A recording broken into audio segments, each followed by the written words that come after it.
Mga kapuso, mas mabilis mahawa ng sakit na tigdas ngayong taglamig. Bagamat hindi garantiya ang bakuna na hindi mo na ito makukuha, mainam pa rin itong proteksyon para hindi kasing tindi ang sakit kapag ikay tinamaan ito. Balitang hati ni Sherian Torres. Patuloy ang pagdating ng mga pasyenteng may tigdas sa East Avenue Medical Center sa Quezon City. Isang may edad at isang 17 anyos raw ang mga pinakabagong pasyente. Dahil sa nakakahawa, binawalan na kami makunan ang mga pasyente sa isolation room.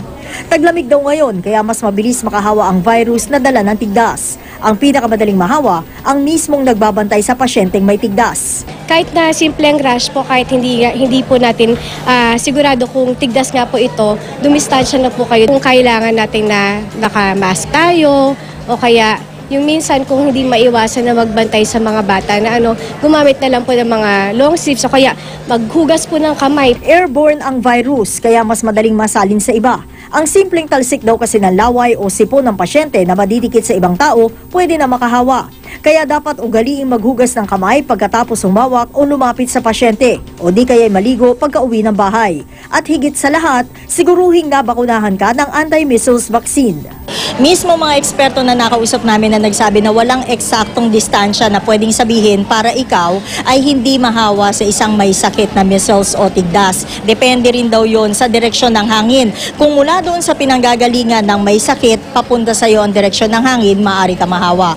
Ang isa pang factor dito, sabi ng mga doktor, ay kung mahina ang iyong resistensya, pwede ka agad mahawahan ng tigdas. Ayon kay DOH Assistant Secretary Eric Tayag at sa iba pang health expert, ang taong nagkatigdas na, hindi na dapat muling tamaan ito, maliban na lang kung labis na manghina ang kanyang immune system.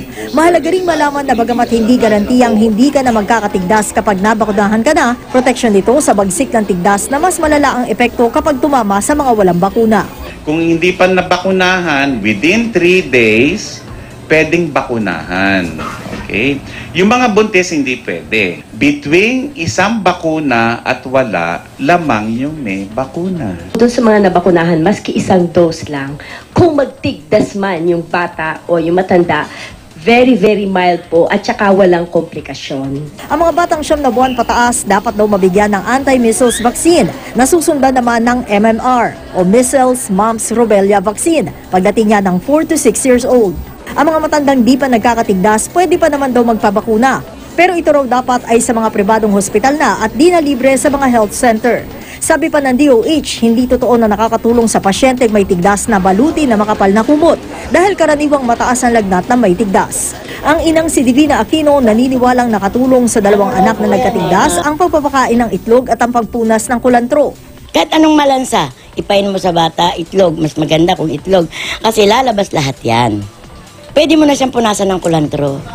Pero giit ng DOH, hindi tama ang ganitong mga paniwala lalo na ang pagpapainom ng pinakulong kulantro. Baka raw makalala pa ito. Yung iba gustong binabalot kasi pag nahanginan daw, parang lumulubog daw yung tigdas. Hindi po totoo yun. Hindi nyo alam, pinapainom nyo siya ng parang asido.